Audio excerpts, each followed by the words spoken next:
welcome to the Film Element Podcast. I am your host, Mike Gallant, and I'm doing another interview today with a well-known indie filmmaker that I've been following for, I would say, well over 10 years at this point. His name is Josh Caldwell, and he's done a lot of really great projects, some of which I've really appreciated, especially with the way of how they were made and produced. And you know what? Without further ado, I'm just going to bring him right in. Hey, Josh, how are you? Hey, good. How you doing? Good. Do you prefer Josh or Joshua? It says Joshua on your IMDb. Yeah, you can, whenever I do credit or anything like that, meaning like, people were referencing me, I prefer Joshua, but in conversation, Josh is fine. Okay, great. So as I told you right before we started, I'm really glad we have you here because I think, as I was saying earlier, I followed your career now for well over a decade. And I think the way you've sort of approached your work over these past 10 years and the ups and downs that you've had, I think have been really interesting and in some ways inspiring in a lot of ways. And I feel a little connective tissue in terms of like your approach to the work is similar to either how I want to do it or how I am doing it. And so why don't you just start from sort of the beginning and how you got into the film industry or how you just started making films in general? Yeah, I mean, it goes back to high school when I started making movies and knew that I wanted to make movies and made a bunch of, really terrible, shorts and things like that. And decided to not pursue film in college. I ended up going to Fordham University in New York City. I just didn't take a traditional film program, but I did keep making movies. And one of the benefits to being at Fordham was they had a really fantastic acting program. So I was able to work with really, really pretty good actors. A lot of them have actually gone on and have been in a lot of things and had their own careers. And so I got the benefit of that, made a bunch of movies that were also probably not very good. But a step up in terms of quality and the technical aspect and all that stuff. And then I made a movie called The Beautiful Lie, which was a short that got me nominated for and won an MTV Movie Award. Oh, wow. Okay. Yeah, like right after I graduated from college, they had a category for a couple of years called the Best Film on Campus. Wow. And so I was the first recipient of that and the only one that had their speech in the show. Of the MTVU Student Filmmaker Award and his own development deal. Come on, with MTV Films, Joshua Caldwell.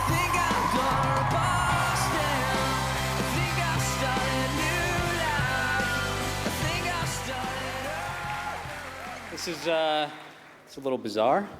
My first award show. I'm doing pretty good so far.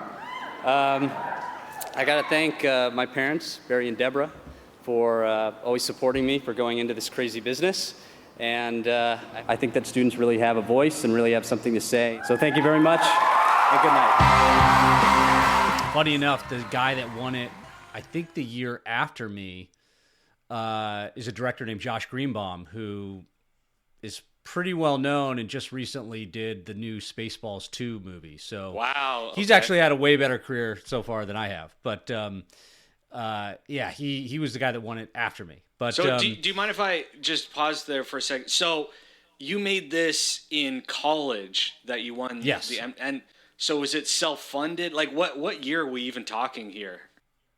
I shot it in 2004, but Okay. the movie awards were 2006. Okay. I spent $2,000 on it. I mean, really nothing, and I went into college with sort of this attitude that, and part of why I ended up not doing a traditional film school was I just wanted to make a bunch of movies for as little as possible. Yeah. I felt that the idea in a film school that you make your sort of junior year 16 millimeter film and then your senior thesis, if you even get to make one, it was putting a lot of eggs into those baskets. And I sort of subscribe to the Robert Rodriguez mentality that is everybody's got bad films in them and it's better just get them out. Yeah. And I thought maybe I'll just make a bunch of movies. I'll spend as little as possible on them, but I'll learn how to make better movies in the process because, I maybe had a misguided idea that if I made a good enough short in college, it would somehow launch my career. Yeah. Looking back on it now, I would say that's ridiculous. And really your job at that time in your career is to just make a bunch of stuff and have stuff not work and understand why it doesn't work and then apply it to the next thing. And so that's the approach I took. And The Beautiful Lie was just something that I had made that I felt really good about. It actually starred an actress named Michaela McManus, who is currently on that Fox show, Memory of a Killer. I actually can't remember the title right now. I think Memory of a Killer. Okay. And her movie Redux just came out. Okay. That her brother's directed. And so she's had a long career as well. But The Beautiful Lie was kind of her first like legit short, I would say. And did you shoot that on 16 mil or no? I shot it on an XL2. Okay, so I have SD. to this day not shot a movie on film. Right. That's hilarious. Not even a little Super 8mm I mean, I did like or a something? 16mm thing, that like my buddy who was in film school said, "Hey, I got some 16mm film. You want to go do this?" And I said, "All right." But and it's interesting because I know people who like they have a huge desire to shoot on film. I really don't. I mean, like I don't think I would shoot on film unless it was irrelevant to the budget. I would never put myself in a position where I was making a film and I had to limit myself as a director because of budgetary limitations around the film. It's also just a massive headache. Yeah. It's like you've got to go, especially on like independent stuff. It's like you got to go through the process of having the film converted, and then you got to edit it digitally, and then you got to have it done. It's just like, the fact is like digital cinema now is so good and so powerful. I just don't see a reason to do it. In fact, I was blown away to learn recently that Nouvelle Vague, I think is how you pronounce it. The new movie about the making of Breathless was shot digitally. Like that blew my mind. I for sure thought that movie was shot on either 16 or 35 because it looks like an artifact of that era. And Richard Linklater, like his approach on that movie was amazing, and that tricked me. Like most of the time you could figure it out, but that tricked me. And I think that like, people have this idea that shooting on film is cinema. And I wrote an article on this because I kind of got tired of all these arguments. I'm like, look, if you're Nolan and you want to go shoot on IMAX, like have at it. Or Tarantino, you can do that. Paul Thomas Anderson, you can do it. Like they have the money to do it. Like a lot of people don't have the money to do it. And I point out that the only reason we even misguidedly equate 35mm film with cinema is simply because that's what was used to make a lot of movies and make great movies. At the same time, there's a lot of crap that was shot on 35mm. Yeah. That looks like crap. So it's not like, if you shoot on film, suddenly you've got you've got like a cinematic thing on your hands. Like I just don't buy that at all. And I think like, when you look at a show like Project Greenlight, where the last time they did it, they had that guy who was like, I want to shoot on 35. I want to shoot on 35. And how limited he was in what he could capture because of the limitations of film. It was just like one of those things where I'm like, that limited you in a terrible way. Like you didn't benefit from that movie being shot on 35 to begin with. Well, I'll say you this. Did it for your ego. And anyway, so we got on a tangent, but it's fun though. A lot of people would appreciate that. I shot all that early stuff on the XL2. Yeah. We use that converter, the what is it called? The thing where you could use cine lenses on the digital cameras. Like an adapter? Yeah, it was an adapter, but it was like a very specific adapter. PS Technic, the PS Technic adapter for the XL2, which allowed you to use cine lenses on the digital camera. So that's how we approach stuff. Yeah. And that was cool. So, anyway. And then I saw this post from MTVU, which is this I don't know if it's still around, but it was like the university version of MTV, and they had a contest, and you could submit your films, and I did, and got chosen, and I eventually won, and got to go on stage and receive a golden popcorn. That's incredible. So you were at it wasn't the MTV. Was it the MTV Movie Awards or was it a special Movie Awards, thing? not the Moon Man Awards. Right, but it was the MTV Movie Awards. Yeah. Wow. Yeah. And so it was like the whole shebang. What? And you're saying 2006. So were you on television for that? I was on TV. So they basically at that time for that particular year, the movie awards were pre-recorded. Yeah. So it was interesting. They did all the awards, and it was an award show, but they basically would film all of them in order, and then they filmed all the musical acts at the end. Oh, really? Okay. So it was a little odd. Yeah. That's probably where I benefited from getting to be on it, because it wasn't a live show. So I wasn't ever like, it wasn't like something where they could say, "Oh, we're running out of time. We need to not do these awards." So right. They edited my speech a little bit, but that was fine. So I'm in the show. That's incredible. Wow. I never knew that about you. I just always associated like the first project that I remember you doing is Layover, which is almost like, 7 years after that. But I had no idea about that was the like MTV 7-8 Movie years Awards. into a career. Yeah. So I guess, like I said, that's how I sort of knew you. Funny enough, I heard about your film through the Filmcast podcast, David Chen. And this is a podcast I literally listen to every week, or at least I just listen to it when they do a film I've seen. And I remember him talking about Layover just randomly. And he was gushing about it, so I checked it out. And so Layover is this film it's a French-speaking film, mainly, in LA, which is very odd, right? You just basically have never seen that. And there's no real explanation for it either, which is hilarious.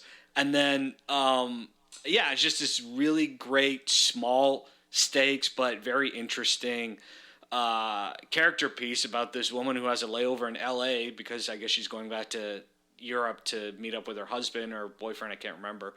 And then, she has this like 12-hour layover and then ends up meeting somebody and goes to a party and all these different things. And you shot it with the DSLR, I believe the 5D Mark II. Correct me if... So... And I remember watching that and just being blown away because I think I'd also saw behind the scenes that you had posted or somebody had posted about it. And it was like you guys didn't even have a sound person. Like you were just sort of using a Zoom recorder. So you had all of these super DIY techniques to make that film back when I felt like there was this wave of DSLR content and films that were coming out where these filmmakers, and I would put myself in that category, we're sort of utilizing this technology in a new way, right? We weren't relying, we weren't stuck with the SD crap, that couldn't age well, that wasn't future-proofed, but we also couldn't use film either, right? Like we didn't have those kind of budgets. So the DSLRs were like this... Or the Red at the time. Yeah, Red had barely started to exist at that time. And then there's a couple like cinematic HD cameras, obviously, that were starting to get used even as early as Attack of the Clones, but they really didn't start picking up until like 2010 or 11. So it was just very interesting to watch that DSLR film, and I feel like you've talked about it a little bit, but was that a cornerstone in your career, like when that film came out, or is that sort of another bump on the road? No, I owe my career to that film. Oh, really? So wow. far. Okay. Oh, yeah. I mean, it's not like it was like some huge Sundance hit, but it kickstarted it. Wow. Okay. It was that movie got me the next 3 movies. Ow. Okay. Yeah. So, and I was literally reading before we started this interview. So it premiered at the Seattle Film Festival. I think that's where David Chen saw it, if I remember correct. I mean, it's been over 10 years, but, and then it said it was a sold out showing, and then that got everything going for you. It wasn't that. It was, because to be honest, nobody cares about the Seattle International Film Festival. Yeah. And I say that as somebody born and raised in Seattle. Yeah, of course. But you can say that about every single festival except maybe Sundance, Toronto, Tribeca, and South by. And even with those, simply getting in doesn't mean people are going to care. Yeah. Seattle was just an opportunity because we had a connection there that allowed us to, get the film in. Right. And we thought, me and Travis, my producing partner, Travis Oberlander, being Seattle guys, we thought, oh, that's a great place to sort of launch from. The interesting thing was we thought, again, we were misguided, but we thought that by premiering there, it might lead to us getting some distribution opportunities. Okay. And the opportunities that came were really more aggregators than they were an actual distributor. Yeah. And instead of going with that, we decided, you know what, like, we really don't have to pay this money back. This whole thing has been an education for us. Like, why not keep that education going, and let's do our own self-release. Let's do what we call direct distribution. Okay. So not self-distribution, direct distribution. And what we did was we set up a direct download purchase through Gumroad. And then we did, we did our sort of rental platform through Vimeo, or VHX is what it was called at the time. And we plan to launch in the fall. And so we screened in Seattle in June, and then we launched in, I forget the date, maybe October. And really what we did, which is what I talk to people about now, is we didn't view distribution as this holy grail. Okay. And what I mean by that is that a lot of people think that if they get distribution for their film, if they get their film on Amazon, if they get their film on iTunes or whatever, that somehow that is going to lead to more opportunities. And it doesn't. Yeah. And the main reason it doesn't is nobody is paying attention to what movies are coming out on Amazon and iTunes. They're just not. Nobody in Hollywood is paying attention to that. So what we did was we hired a PR agent for a month and paid him and told him to get us whatever he could in the trades. And so I did an article for The Wrap. We got featured on Slash Film thanks to David Chen and his support of the film. We were in numerous sort of trade magazines for various reasons, but most of which was we had made this movie for $6,000. Right. And it was for a lot of people, it was very impressive. So I didn't think it would be, because I was like, this is just a drama. Like, there's not, what did we really have to spend money on? But I think obviously even dramas cost a lot of money. So people were just enamored with the idea that we had made this for so little, and it got a lot of attention. And what I say now is I wasn't interested in getting the attention of Joe Schmo in, Texas to watch the film. I made the film for one person. And I made the film for the person that was going to give me my next job. Yeah. That's who I made this movie for. Right. And that's who we targeted with our PR, with our marketing and everything like that. So even though we were doing a direct distribution and we were not on all the major platforms, I got a bunch of meetings off of it, and I got jobs, and I got, opportunities that came out of it because the right people heard about it. And how did, you say you targeted those people. So in what exact way, did you have a list of people specifically that you had in mind?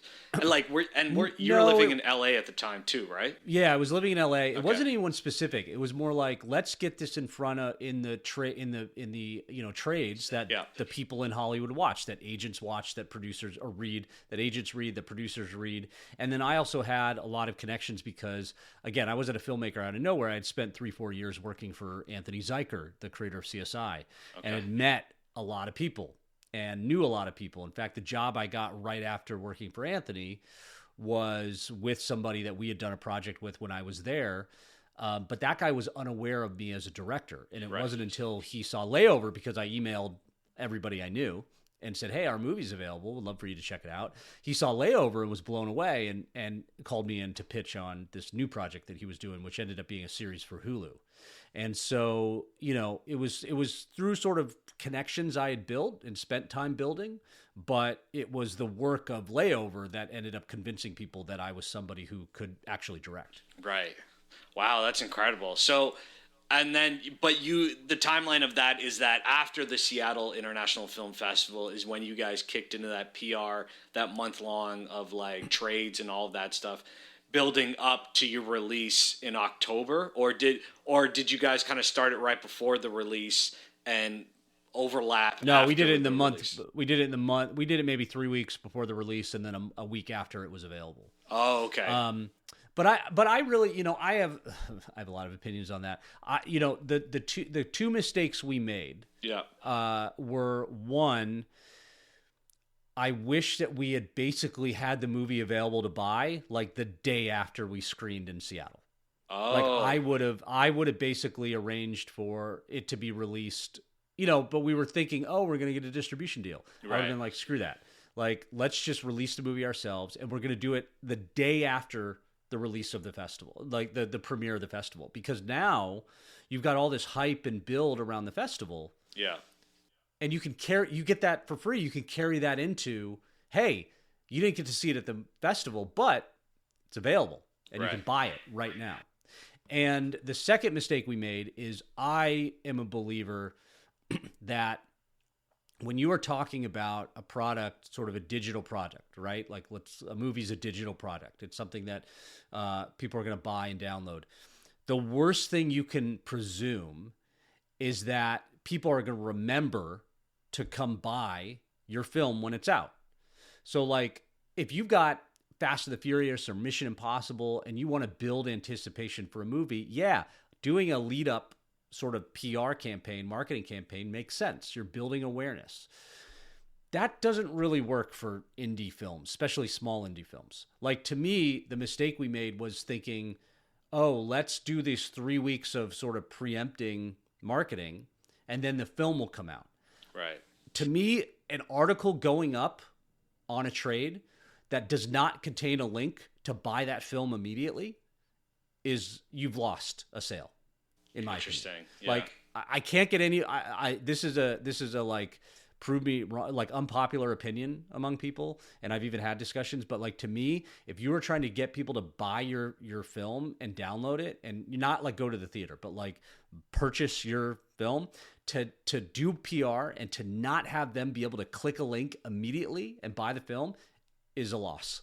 Like, people are just not putting, Layover comes out in 3 weeks. I'm going to remember to, I'm going to put it in my calendar, or try to remember and come back in 3 weeks and buy it after I read this article.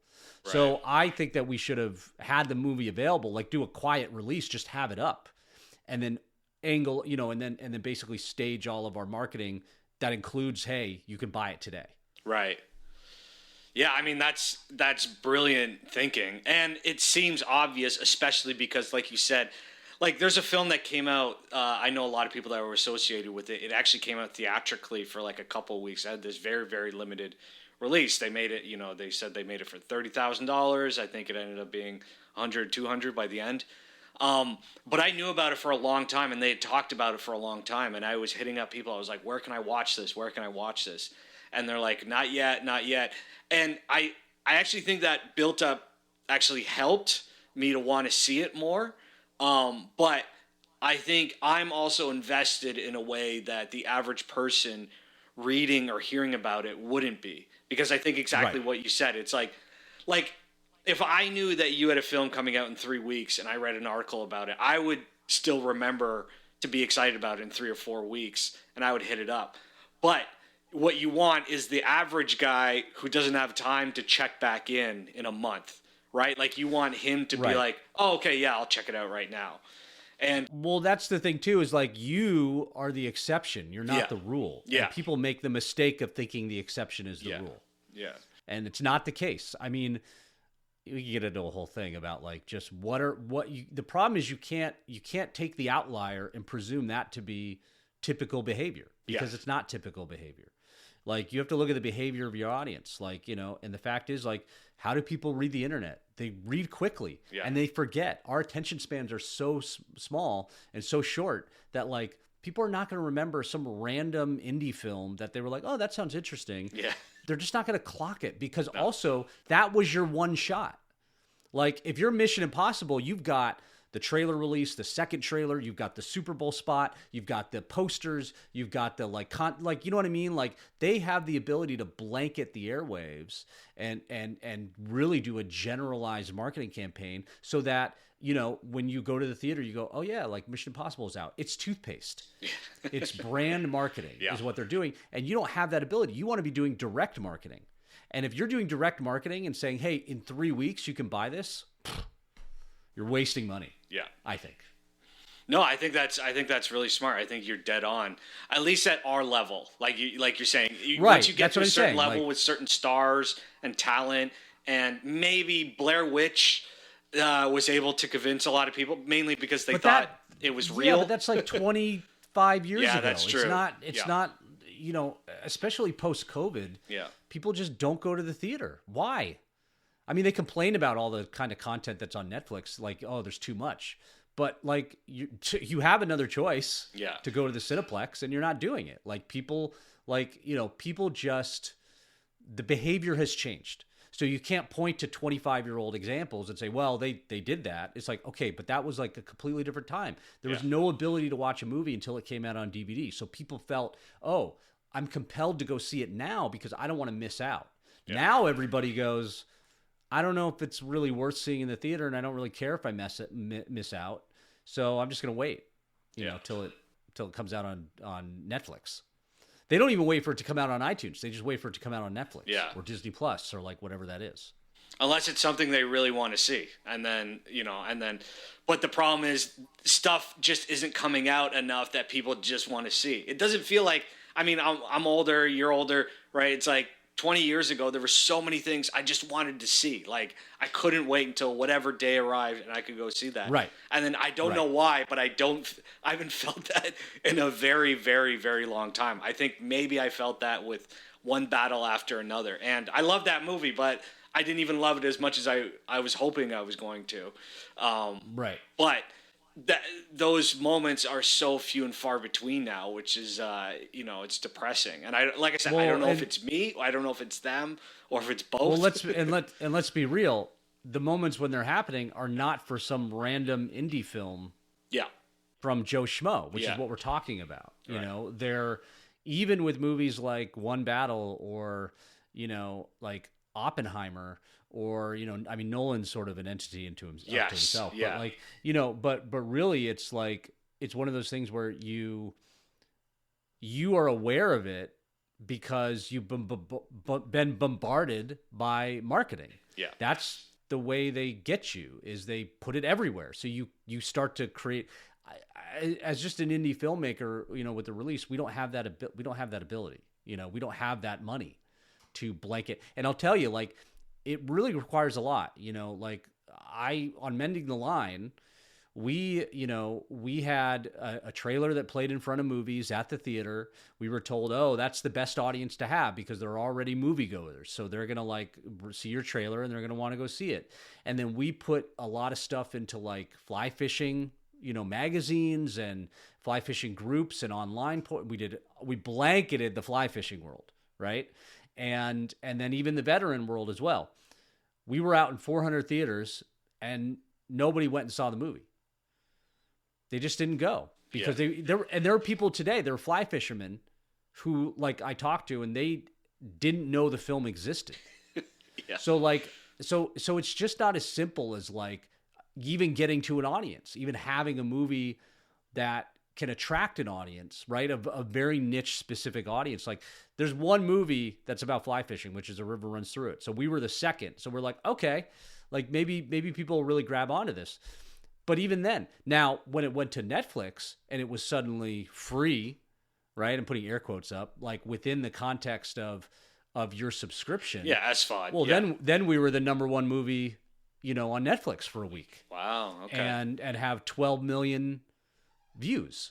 Wow. So I mean, if you were to say, oh wow, like, well, if we had 12 million people go see the movie in a theater at $10 a ticket, all of a sudden it's not going to happen, but it's like, what is that? $120 million. No. Yeah. Yeah. Right. No. Yeah. 12 million times 10, whatever it is. Yeah. Anyway. Right. That's a totally different story. Yeah. So, it's just like the behavior's changed. Yeah. And it's, and unless even movies that get real distribution in real theaters really struggle because we are, as a society, overwhelmed by things to pay attention to. Yeah. And carving out even with a very specific niche audience, is incredibly difficult. Well, it's funny because, and I think this is the same in both of our countries. I think there's a middle ground, like in the U.S., they call it Middle America, right? And in Canada, we have a lot of northern populations as well. A lot colder, a lot more remote. So even streaming struggles to like be reliable out there. Like we have one of the most, the worst internet, I think, for a G7 country in the world. Like it's literally a joke. So there's a lot of remote areas, a lot of aging populations that don't rely on streaming as much. So they actually do rely more on physical media. But even worse is how few movie theaters are out there, right? So movie theaters actually rely pretty heavily on older populations, especially nowadays, because they just aren't as attuned to streaming as the younger generations are. And then I've been reading, and again, I don't know how accurate all this is, but I've been reading that younger generations are now starting to turn on streaming as well. And going back to like physical media, a lot of stores have said they're seeing record profits by younger generations like Gen Z and Gen Alpha coming back to physical media and sort of getting old with, like, it's just these things cycle through again, right? Like, those generations are always, that age group is always looking for authenticity. So, and they're always rebelling against what's in, quote unquote. So just like the way vinyl came back like 5-10 years ago, right? And had like a weird resurgence. So there is that, but it's funny because I also saw something about, like, we all want people to go to the movie theaters, but we underestimate how few movie theaters actually exist. Like, we just assume every town has one and they're just everywhere. But I saw this map of the U.S. specifically, and it's just like the dots are so sparse, especially in the middle of the country, right? Like, there's more dots around urban areas. But once you start getting out into the more rural areas, not even that rural, but just where the towns and the smaller cities are, it's like the movie theaters are not there. Like, and a lot of them are closing down. So it's this weird thing of like, we want people to go back to the movie theaters. And I think audiences do. Like, stuff still does well. But I think we also have to reckon with the fact that, A, they just aren't as important as they used to be. And B, they're just not there like they used to be either. There's not. Right. I don't think we have more movie theaters now than we used to. Maybe I'm completely wrong on that. But well, I mean, AMC just announced they were closing locations. Yeah. So. Yeah, and exactly, and it's like if I drive an hour north of where I live, I don't know where the closest. I think the closest movie theater from there is another hour or 2 hours in another direction. So it's not like they're just like, and we have a pretty densely populated province too. So yeah, I mean, look, I'm a great case study for this. I mean, I am a filmmaker. I love movies, and I never go to the theater. Yeah. And I have a theater 10 minutes away from me. I have another AMC that's like, 20 minutes away. On occasion, I didn't see Oppenheimer in the theater. I didn't see One Battle After Another in the theater. Like, I don't have time. I just don't have time. I'm a dad. I've got 2 kids. I've got my own career. Like, my son's super into baseball. Like, I just don't have the time to go see a movie. On occasion, we'll go with the kids. We'll go see some big kids movie. Yeah. But me taking 2 hours out of the day to like see a movie now and pay the money to do it versus like I have access to, I have 4K Blu-rays and great, good TV. Like, I don't even have a home theater system. It's just like a TV with that and like headphones. And I enjoy the movies in the same way. It doesn't really change for me seeing a movie in a theater versus seeing it, because the other thing too is I never want to go to a movie theater when it's like packed. Like, I don't want to bother. So like, if I do go, I'll go in the middle of the day when nobody's there. Yeah. So, there's something to be said for like, oh, it's the sound and whatever. And I don't want to take away from that experience, but like we as a society are just like, it's just not the same. We have access to anything we want in our pocket, which you can argue whether that's good or bad, but it's the truth. And so you're competing with that attention, and you're asking people to take time out of their day to like drive somewhere to pay a decent amount of money. I mean, it's still probably the cheapest form of entertainment, but including snacks and whatever for a family of 4, it's going to be $80. Yeah. for some theaters, and it's just like they're paying $20 a month for Netflix. Like, why? We're gonna stay home and watch something on Netflix. We're paying for it. Why not use it? Well, I Right? think There you're used to be touching a on distinction between television and cinema, and that's just started to really go away. And so it's just, again, you have to look like I'm gonna write a Substack article on this because I think people struggle with this idea that you have to look at the behavior of the audience. Like, how is the audience behaving in relation to the general idea of this industry and what we're giving them? And, to me, people have a lot. I don't want to get into a whole thing about AI, but like, AI will live and die as an form of entertainment if the audience either goes for it or rejects it. Yeah. And that's it. And a great example of this is the whole 3D thing. Mm-hmm. Like, great 3D, like Avatar. Like, honestly, it wasn't even enough to really convince people to fully go into it. But the studios were like, oh, it's this new thing. We can charge more for it. Let's do this hard push into it. The quality sucked. Yeah. And everyone said, this is awful. I don't want to experience this. So they rejected it. And where is 3D now? Yeah. You can't even buy a 3D TV if you wanted to. Like, they don't exist. And so I think that's like a great example in terms of like the AI stuff, which is like, if audiences go see movies and reward the making of a movie completely with AI, with their checkbook or, with their cash, then then AI is going to become the future. Yeah. If they decide this isn't worth seeing, then it's not going to go anywhere. It's simplified, I'm sure, but like, the audience is the ones driving their behavior is what's driving what's going on. And so, to me, again, like, you talk about shooting on film, audiences don't care if I've shot a movie on film. They don't. If I do it, I'm doing it for me. I'm not doing it for anything other than my ego of wanting to shoot on film. You can argue, oh, it looks richer, it looks this, it looks that. I've even seen some prints of like, some well-known filmmakers, and the film looks like shit compared to digital. Yeah. Right? It just doesn't look good. It's like inconsistent. In my opinion, it just has a different look, especially if you go down to like Super 16. Like, I can completely understand the aspirations to do something like that, just to sort of set yourself apart. Like, if you're trying to make something that you care about and you're trying to set yourself apart, especially, like I said, I think 16 mil especially sort of sets you apart if it's utilized properly. Again, it's like all these things are different tools. Like, I've worked DIT on projects, and I've used, for instance, the Alexa 35. I just used that on my feature last year.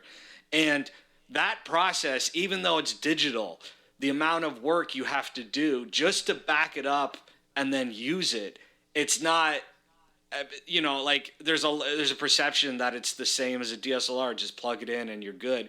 It's like, there's a really intense process, especially in post, to navigate these giant clips that, my little feature came out to like 45 terabytes or something, almost 50. And we weren't shooting like a bunch of takes. It was like 7 days worth of, we only had one camera. So or maybe it wasn't that high, but it was definitely in the tens of terabytes. So in that aspect, I can actually sympathize with people saying like, well, let's at least try film, because we're not going to shoot a bunch of shit we don't need anyway, which is what a lot of digital filmmakers do. But in your example, you're at the very least, you've got a baseline cost, and then you've got the cost of physical film. Yeah. You got the cost of your negative. Yeah. You got the cost of your that. Oh, the processing. Yeah, of course. Like, but you're not saving money on the digital side of things, because all that film has to get scanned in. It's getting scanned in at a high quality, if not a higher quality than what you shot the Alexa on. So it's like, that's the thing, is it's not like it's not even faster. It's not faster. It's not cheaper, and it's not less space. Because then you're dealing with, well, how are we saving this negative? Are we saving the negative? Are we paying storage on this negative? Oh yeah, right? Like I'm not saying it's better. It's easier or more efficient. I definitely am completely saying the opposite. But I always, like I said, as someone who's dealt with something like the Alexa 35 and all this stuff, it makes me laugh at just like how much work those ones still are. Yeah, it's still work. It's the Alexa 35 is a it's a high-end cinema camera that's meant to replace 35 millimeter, right? Everybody, when the Red came out, they assumed, oh, I could just pick up the camera and shoot anything. It's like, no, that thing was a replacement for 35 millimeter. It was not like, oh, it's a point and shoot camera. But I think, like, here's the thing. Like, I'll say this. I think the notion that somehow cinema elevates the film is a privileged position that very few people get to experience, and audiences do not care. Nobody is seeing a movie. I mean, other than film nerds who are really into it. And maybe I'd go see, like, you know, when Licorice Pizza came out, yeah, I went and saw that on a 70 millimeter, you know, projection, because it was like, okay, like, let's see it. Yeah. But I'm just as happy watching that movie on Amazon or on a Blu-ray. Right. Like, general audiences don't care. The only reason why cinema is held in, or 35 is held in such high regard, is because that's what, for whatever, 90 years of Hollywood, that's what everything was shot on. So great movies were shot on that, and you equate that greatness with the quality of film, right? Yeah. But, like, it's really irrelevant. If we had figured out digital way sooner, then The Godfather would have been shot digitally, and it would have been still great, because the format doesn't make the format doesn't make it good. I don't think, because, again, a lot of shit was shot on 35. Everything was shot on 35. Yeah. Like, you know, bad porn, like, you know, TV shows, sports, like, you know, but it was all shot very quick, cheaply. Like all that crap was shot on 35, and it didn't make it better. It doesn't enhance it in a way that's meaningful to an audience and to the story. And that's what I come back to. What's meaningful to me as a director is, do I have the time and the space to capture the performance that I need? Or am I having to do one or two takes because that's the only film, that's all the film that I can afford? Yeah. That's when you get stuck. I don't ever want to feel like, if I were ever to shoot on 35, I would only do it if it was irrelevant to the budget. Like, if it didn't impact the budget at all, and I could still shoot the way that I shoot, which is, let's go for another take. Let's do this. Let's do that. I don't want to feel like I'm limited to what I can capture because of the format I'm using. And so, to me, what makes it better? The time and space to capture great performance and tell the story appropriately. You know, a lot of people years ago were making the argument for 6K, 8K resolution.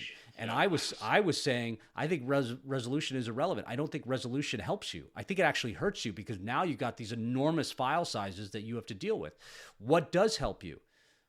Low light sensitivity. Yep. Higher ISOs. I was a proponent of that from the beginning with Layover, shooting on 3200, 6400, shooting 100,000 and 25,000 ISO on the ME20 on negative, because what that allowed me to do was I had smaller crews, less light, like I could get away with a lot more. It increased the amount that I could shoot. That's what was beneficial to me. I could step into any situation, and instead of spending 2 hours lighting the thing, I could bump the ISO and spend 20 minutes lighting it and spend an hour and 40 minutes capturing performance. Yeah. That's the meaningful stuff to me. So when I look at film, again, unless you're in a place where it's irrelevant to your budget and it doesn't matter, which you know, there's few people that's the case with, then it's a vanity thing. It's an ego thing, because it actually hurts you. I think it limits your capabilities on set, and you're not doing it for something that is actually improving your film. Well, and not only that, but that's an unpopular opinion maybe among a lot of people. So no, I think it's an independent filmmaker. I think you absolutely have to shoot digital, unless you. And what I was going to say is, unless you are literally the most disciplined director of all time, who is still somehow doing a really small project, and you have just really great actors. And shorts are one thing, but if we're talking specifically features, and you're financing your own feature and using 16 mil, it's like you got to be so disciplined, so rehearsed, so planned out of what you need, that every frame is utilized properly, and like you said, you don't waste money, because otherwise you're gonna need every dime you can get on a small independent project. It's like for anything, and then especially for post, because that's where most of the money disappears once it's time for that. As someone who's dealt with a lot of independent filmmakers in post, it's like, oh yeah, like we spent so much money, we only have this amount for editing. It's like, why was Right, that I even mean- touched? Like that should have Right, well, I been mean, held in you a know, vault untouched somewhere. Put it this way, like if you're a young filmmaker, right? I can go out with a Sony FX6 or a Canon C400, and I can shoot my movie, and I can bring it back, and I can do everything myself. Yeah. I can store the footage. Yeah. I can, bring the footage into my editor. I can edit all the footage. I can bring the footage then into DaVinci. I can color all the footage. I can then master that footage out, and I can put the film up on whatever I want to do, right? Yeah. I literally can do all of that myself. You shoot on film, that's not happening. Yeah. Like, no way. At the very least, you need another person who's a loader. Like you Right. at least need You someone somebody- who knows well, how not, to do that. Not even just production. You're thinking, okay, now I got to go get all this film scanned, which is not cheap. That's being scanned. I've got to have somebody who's keeping track of all this, especially if I'm going back out to film. Yeah. Am I color timing on? I don't know. It's to yeah. me, it seems like a huge headache that just is also kind of a dying art. So it's not like, oh, I'm future proofing myself by knowing how to do this. Right. Like, Oh yeah. I just don't think you're going to. And so, but again, the bigger thing is if you want to separate yourself, I don't find that film is really the way to do it. To me, it's a stylistic choice in how you shoot it, which can be done with digital or not. Like, again, if you look at Nouvelle Vague, the fact that, I mean, not just me, but like I was convinced they shot on film tells you everything you need to know about, like, what you can do digitally these days. Yeah. If that's a look that you're wanting to go for. I just don't see, there's so little upside to me at the end of the day. But, if, people are free to do it. But I think that, like, below a certain threshold, it really is something that kind of hampers you than it does help you. Well, I think, and this is going back to, I'm thinking of two of the films. Obviously, we talked about Layover, and you did another one called Negative. And I think it goes back to sort of your ethos, and I sort of share a little bit of this ethos as well, in terms of, like, I get so exhausted with trying to do projects and trying to, bring people in and figure stuff out. And it's like, oh, this DOP, but he wants to bring this equipment and it's going to cost this. And we're going to need to light this and blah, blah, blah, blah. And we need to use this camera. And then this guy over here need the art department. And then I need to finance all of this. I need to pay all of these people. And as soon as more crew come on, more mouths to feed, blah, blah, blah, blah.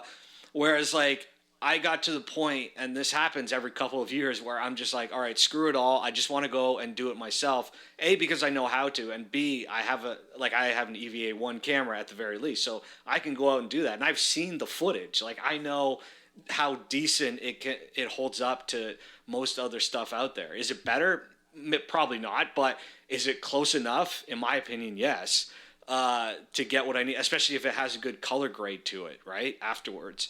So I think that's also what happens to guys like you and I, where it's like because you're an editor too, right? Like you edit all your own stuff, and so I think when you have all of those weapons in your arsenal, to waste money on film, when it's not financed by something else, and again, it's like the money you could spend on film was like, well, we could just cast a bigger actor, and then this film would be more well known. You know what I mean? Like, right. Those are the trade-offs. Or get you another day or something. Yeah, exactly. Yeah. Or we get more camera cars, or like just little stuff that like we couldn't do because we didn't have it. Then I agree with you. It's like that makes more sense to spend the money in that direction than to just do it on film. That said, I don't necessarily share. I agree with you philosophically about what you're talking about with film. I am more nostalgic for film personally. Like, I wish most people could just shoot on film, or half of them we could go back. Like, I hate the look of most digital projects these days, but I understand why we're doing it, and I myself have taken advantage of it. Like, I personally, when I make projects, I try and eliminate that HDR look, right? Where it's like, no, I want shadows. I want deep blacks. I want to be able to not see everything in the frame. And I think that's a big issue with a lot, like the movie Wicked is taking a lot of crap right now because of that, right? It's their color grade. It's like literally everything's just in the frame, and everything looks like it was shot in a studio, and Yeah. it's still on log or S-log or whatever. Yeah. So I don't know. Is that sort of where that mentality comes from against film? Like even going back to your film Negative? I don't think I'm against film. I'm just not like enamored with it like other people are. Yeah. I just think it like you're putting too much into a format. You're just putting too much into a format. It just does not matter. It just does not matter to the people watching your film. Nobody is going to hire you because you shot a movie on 35, and nobody's going to watch your movie because you shot it on 35. It's just not a difference maker. And so, I've tried to shoot on 35 a number of times, just never worked out from a budget perspective. I don't feel like I've lost anything. I just really don't, because I think, like, look, if you're Nolan and you've got $150 million or whatever, and you can put into all this research and R&D and figuring out the best way to go and all this stuff, then sure. Like, but I'm just more, I guess I'm more of like the Soderbergh approach, which is like, what's the quickest, most efficient way to do this? Yeah. And yeah, if I was forced to shoot everything on 35 or 16, like you would say in the 90s, then I probably wouldn't get to make a lot of stuff. Yeah. There just wouldn't be the same opportunities as I have using a C70 and going out and shooting an entire documentary on my own. Yeah. It'd be a lot harder and cost a lot more. And so anyway, I mean, this is a little off topic. I think there's just the idea to me of like, I think as somebody that's creating, you need to be creating, and anything that gets in the way of that creating is not going to help you. Anything that creates a barrier or creates an obstacle to creating is not going to benefit you as a creator. So if you say, well, I'm only going to shoot on 35, and until I do, I'm not going to do anything. Yeah. Well, then that's tough. I mean, fine. I don't care. Like, but I think that, like, it's just, people are just putting too much into it as a thing that is not a thing. It is not a thing anymore. These cameras now are so good. You can do whatever you want. If you want to make something look like film, you can do it. So go do it. And it'll cost you way less than actually shooting on film. So, I mean, I just like, to me, the format is largely irrelevant. And Layover is a good, sort of, that's what I was going to get representation back to. Of that. Yeah. Because, we shot on a cheap format. I'm not in love with the 5D Mark II image. We used the camera that we had. Yeah. But nobody has ever said to me that, I mean, a lot of people think it looks really good. I think it looks a little rough. But, like, nobody's ever really rejected the film because of the look or because there was noise in the image or anything like that. What makes Layover something that people sort of keep coming back to, and I keep talking about 11 years later, is it's got a story that connects with people. And it's, got characters that people can identify with. That movie Layover is largely about coming to a fork in the road and wondering if you make the right choice. And I could tell you, from screening it with people that are in their 20s to screening it for people that are in their 70s, everybody faces that situation at some point in your life. And if you're in your 20s, you're going, well, what would I do? And if you're in your 70s, you're going, did I make that right choice? And that's what keeps people coming back to it, And so, but the other thing too about that movie was, like, it also is not like, oh, we shot it on 5D and we shot it all in one apartment. Because we were shooting on the 5D, we could go shoot at the airport. We could shoot on planes. We could shoot in clubs, and all without permission, and steal a ton of stuff and make a film that felt much larger than its sort of budget, what you would have thought with its budget. Again, I look at, like, the movies of, if you look at, like, Cassavetes, right? He shot everything on 16 because that's the cheapest format that he had available to him. But when you look at those movies, they're super grainy. They're like, he's just not really thinking about, quote unquote, the cinematography in the same way that you would if you were really trying to do something polished. But those movies have a raw quality to them that allow them to sort of stand the test of time because they're about, they're about something that audiences are connecting with. And that is actually, to me, that's actually the failure of Negative. Negative, for me, was sort of like a technical achievement because I shot that largely on my own. I was the DP of it. You know, I wanted to prove that you could shoot at high ISOs and the audience would not care. What was missing from that film, which is something I take responsibility for, what was missing from that film was some kind of like element that allowed the audience to connect with it. And instead it was sort of just kind of like trying to be a cool film, which I think it was, but it was not enough to really have audiences like connect to it, you know? And so as much as I really love how Negative looks, the failure in that was the storytelling. I think it's still a solid film. It's still interesting. I'm very proud of the work I did, but when you look at the response to it, like people just never connected to it because there was really nothing there to connect to, which is fine. Not every movie needs to be that. But when I look at where am I willing to make trade-offs? Where am I willing to put time and attention versus other things? And where am I willing to put money? It's definitely not in the sort of look of a movie, because I don't think nobody ever said, well, that story sucked and the character, but I thought it was great because of the cinematography. Yeah. It's always the other way around at the very least. It's always the other way around. Yeah. And again, there's really crappy movies that people can appreciate for the cinematography, I'm sure, but like, it's just not the same. They don't have that sort of endearing quality, you know, course, to them. yeah. I mean, if you know, if you look at like Mending the Line probably has the opportunity to extend into its, you know, and have some kind of legacy to it because of the messaging of the movie and the fact that it's like about loss and about trauma.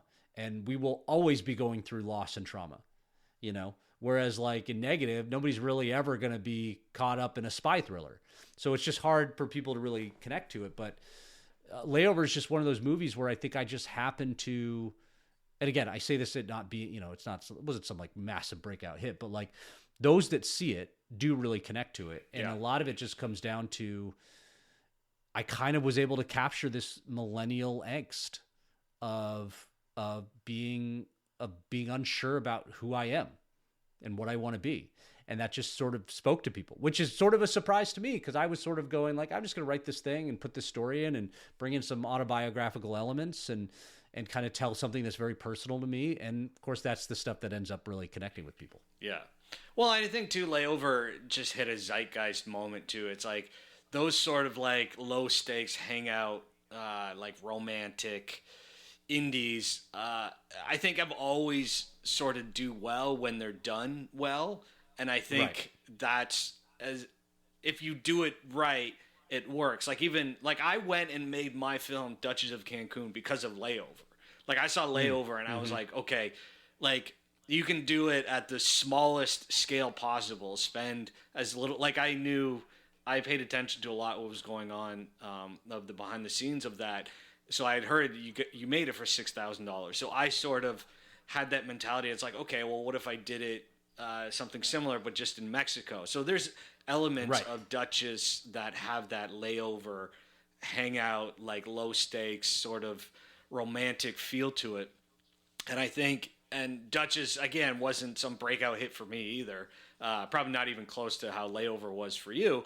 But it definitely, the people that see it seem to connect to it. And, you know, it's on all these like YouTube licensing sites. So it's like, you know, people can watch it for free on YouTube. And there's a Polish version too that has like a Polish description over it. Like it's not even a dub. It's just the guy is translating what they're saying in real time. So it's just one guy doing everyone's dialogue, which is funny. But people in Poland watch it and then they comment it, and people have really strong opinions about the characters. And I just find that all really hilarious and interesting. But I think that aspect is always just going to be strong when it's done well, right? When you have the writing is sharp and the actors are good.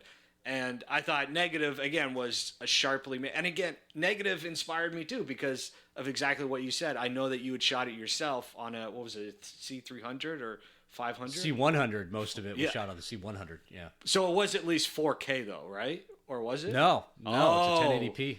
Oh wow, okay, yeah. So again, but the other thing to note is, again, going back to the idea I could do it myself. I shot on the C100 because at 1080p because that's what my like computer system and DaVinci at the time could handle. Right. So I knew that I could cover post in that movie if I shot it at 1080p. Whereas if I had shot at 4K, I mean, I guess I could have done the whole proxy thing. But again, the C100 was the camera I had. Yeah. Like, so I was like, well, that's what I'm going to shoot on. And then I eventually got access to a C300 Mark II and the ME20 through Canon, but that was only certain portions of the movie were shot with those. So what, you don't have to go too deep into Negative, but like what happened with Negative once it was finished and released? Well, Negative was financed by Mar Vista. Oh, they were okay. at the time looking to do more of these small indie budgets, and I went in and said, "Well, I've got a movie. I need $100,000, and I want you to leave me alone and let me go make it." And they said, "All right, like, Oh, wow. we'll do that." And so I got $100,000 to go make this film, and I only asked for that because I knew it was going to be low enough that they weren't really going to be on me about it, but it was high enough that I would have what I need to make the film. So it did okay. Like we finished it. It premiered at the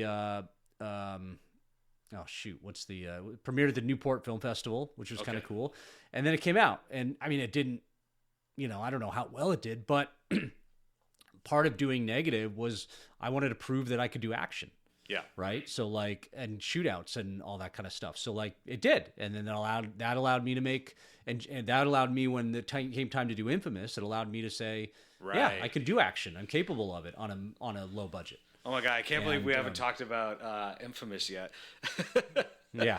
That might have to be the podcast number 2. Yeah. Part 2. But maybe let's just talk about that really quickly. So that came out in what year, Infamous? Infamous, it came out in 2020. It was shot in 2019. Okay. And was that a success, or was that, I know COVID probably screwed some of that up, but I don't know. I mean, yes, it was successful by the metric of did it end up making its money back? I'm pretty sure it did. Okay. It was, I mean, technically we were the #1 new movie in America when we came out. Okay. I mean, it's got an asterisk on that because there was no other movies out, but we did a thing where it was kind of cool because typically with that distribution process, it would have been, it's in 20 token movie theaters across the country to satisfy it as a theatrical release, and it was released on VOD the same day. But those movie theaters weren't open. So Vertical, to their credit, rather than just dumping it on digital, they came to me and said, hey, like, what if we put it in drive-ins? Oh, and I was like, that's cool. So we actually released in like 70 drive-ins. Okay. The week of the release. And then Vertical negotiated it to premiere on Hulu. So it was on Hulu for like a year. Critics didn't like it, but a lot of people that liked Bella really thought it was great. And I think it was just like, I think that movie maybe came out at the wrong time. It was all during, COVID was tough, but then also like, you had a lot of the George Floyd stuff going on. And so a movie about kind of two white kids running around with guns and killing people just didn't really seem like the right thing at the time. In fact, we had people say that they weren't even interested in talking to us about it because of everything going on. So really, wow, yeah. Like I mean, critics and journalists and stuff. Critics, journalists, yeah, all that kind of stuff that we pitched. Okay. But I love it. I think it's a great movie. I really loved making it. And again, now I stepped it up with the budget. So now I was like, okay, like I've shown I can deliver a film at this budget, which then helped me do Mending Line. Even though Mending Line was a completely different film, it still gave people confidence that I could deliver, on a multi-million-dollar budget level. Yeah. And you have bigger stars than you've had before, like Brian Cox, Patricia Heaton, and some other people. And I'm sure this is an obvious question, but going back to Infamous, Bella's so we're talking about Bella Thorne. So her online influence, I have to imagine that had a big impact on the success of the film, or because there's a lot of debate of whether or not they actually can influence the budgets and the box office of a film in a meaningful way. What was your sort of takeaway from that? I mean, I think it certainly didn't hurt. Whether there was a translation from one to the other is, I'm unsure because I wasn't really privy to a lot of the data, so I don't really know where we stood. But I think that the challenge with Bella is, as much as she's got a lot of followers, a lot of people follow her as hate followers, right? Like people, she's right. Which is from afar, tough because she's very pleasant. I would work with her again. I thought she was great. She was super professional. I'd love to make another movie with Bella. So I think a lot of that discourse is unfair. But I think, the challenge to now, and with Bella was an actress first who became sort of more influential. And she was. Okay. I wasn't sure. She's always about been that. an actress. No, Yeah, she's okay. always been an actress. Okay. And, but I think when you talk about people that are influencers who are then put into movies in an effort to get their audience to come, I don't think that works at all. Yeah. I think because what you're telling me is, as an audience, as somebody who follows this influencer, right? You're going, okay, I have 24/7 access for free. Yes, exactly. To the real persona Yeah. that I want to follow. And you're asking me to come spend $10 and take 2 hours of my time to watch them play a different person. That doesn't work. And People don't do it. arguably half the time, not believably. Right. And I know this because I made a movie with somebody like that, Matt Espinoza. I did my second feature. It was called Be Somebody, which was this kind of, influencer. He's an influencer. He's a Vine guy. And the big thing I perceived from that is like, I don't think anybody really had an interest in watching him play a character, especially when they had access to what they perceived to be a one-on-one relationship with him, right? So if you're on your phone watching an influencer, that feels like a one-on-one engagement. Yeah. That does not happen when you're watching the movie. When you talk about somebody like Tom Cruise, most people only ever experience Tom Cruise through the movie. Yeah. So if they see Tom Cruise kissing somebody, another woman, they put themselves in the women, not everyone, this is an example, but the women would put themselves in the place of that woman, right? And they could live in that fantasy. When you talk about an influencer kissing somebody on screen, that's not how their audience perceives it. They don't insert themselves to be that person. They're seeing this person that they've come to know and love and whatever, kissing somebody that's not them. Yeah. So there's a real rejection towards it. So it was really interesting to go through that. But, to me, honestly, when I wrote the role of Infamous, I kind of wrote it with Bella in mind. I really thought trying to, she was sort of felt like the most natural fit for it. So I'm super thankful she said yes, because I think she's fantastic in the movie. I mean, I wrote a character who really is polarizing and is really unlikable, right? Intentionally unlikable. But she played it magnificently. I thought she was really, really good in the movie. And again, we really felt like we had a partnership in terms of executing this. So, again, she's great. I would 100% work with her again. Yeah, she was great. It's been a really long time since I've seen that movie, but I remember really liking the guy as well. And I think he's Canadian too, right? Manley. What? I think he was Canadian, the other guy? Jake, yes, I believe is Canadian. Yeah, I thought he was fantastic too. So yeah, like you said, that film is exactly what it is in a good sense, and I think you're right. I think you delivered something that is what, you proved new chops that I'm not just the indie guy who shoots on a 5D or whatever. It's like I can make a film that feels just as Hollywood-esque with the right budget as well. So I think that's really great as well. So I think, we've been talking for a while now, and I could talk forever. Yeah, about me too. all this I do stuff have with to you. run. I have another call here in 20 minutes. Yeah. Okay. So I think we've covered a lot of bases, but let's just chat about what you're up to now, and help promote that. And what's on the pipeline now, or what are you currently working on or about to work on? Yeah, so I actually just wrapped a feature. Oh, great. Yeah, called Three People in the Woods, and it stars Catherine McPhee, Henry Thomas, and Jim Gaffigan. Oh, great. Okay. As well as Morgan Saylor and Forrest Weber. And we shot that down in Atlanta and had a great time. So I'm in post on that. I'm editing it right now. And are you editing it yourself? Did they let you? Yes. Oh, wow. Yeah. Great. Yeah, I took it on myself. which normally I wouldn't have done, but we did with this movie. We shot a lot of, the coverage was very simple, and we shot a lot of oneers. Okay. I wouldn't say simple. It was like efficient. I didn't shoot a lot of takes, and I didn't do a lot of coverage or anything like that. Like I shot a lot of oneers, and I sort of felt like, you know what? I think I have a pretty good handle on this. I'm pretty sure I can edit this, and so I'm in the middle of it now, and it's great. And we're just sort of trying to, me and the financier producers are trying to think of like, let's do another one. Not necessarily like, I mean, we're thinking, we're trying to figure out another movie to make. That's awesome. And then I've got a documentary that I made last year called Legacy, which is about a fly fisherman named Barry Beck. That is actually coming out on YouTube on Friday. That'll be launched. That's like a 44-minute documentary, which is fun. Again, something I shot all on my own, did it all on my own, edited it, finished it.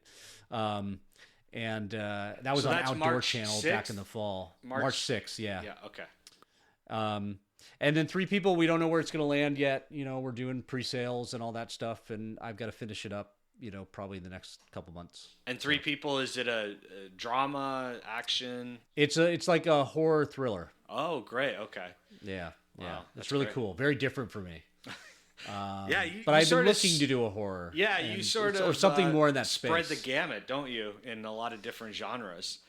I guess I never really saw myself as doing that, but I sort of have. I just like. I mean, look, part of it is you take the movies that come to you and the opportunities that come to you, but also like, drama's really hard. Drama's really hard, not to do, but just to get made, to get people to see. Yeah. And I was sort of struck by a comment that a director that I know had said on a podcast, and she was like talking about horror, and she said that like horror was kind of the last place where you could really do drama. And I was like, oh, that's kind of interesting. And that's kind of what this movie is. It's a lot of drama, but it's got this sort of like wrapper of a genre piece. And so that was kind of a fun space to live in. Well, yeah, it's funny because I think there's some internet memes out there right now about horror films where the horror films of yore, like back in the day, they were just straight up, kids being bullies or shitty or whatever. And now in the last like 10, 20 years, it's all about trauma.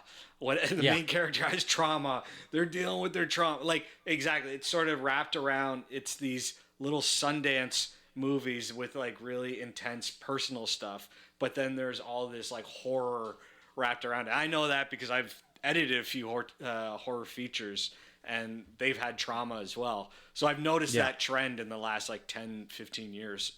Yeah. But yeah, it's definitely a hot trend. And like you said, it makes a lot of sense because dramas can't really sell themselves as features anymore. They have to be television, or they have, that seems to be the only place dramas can really flourish.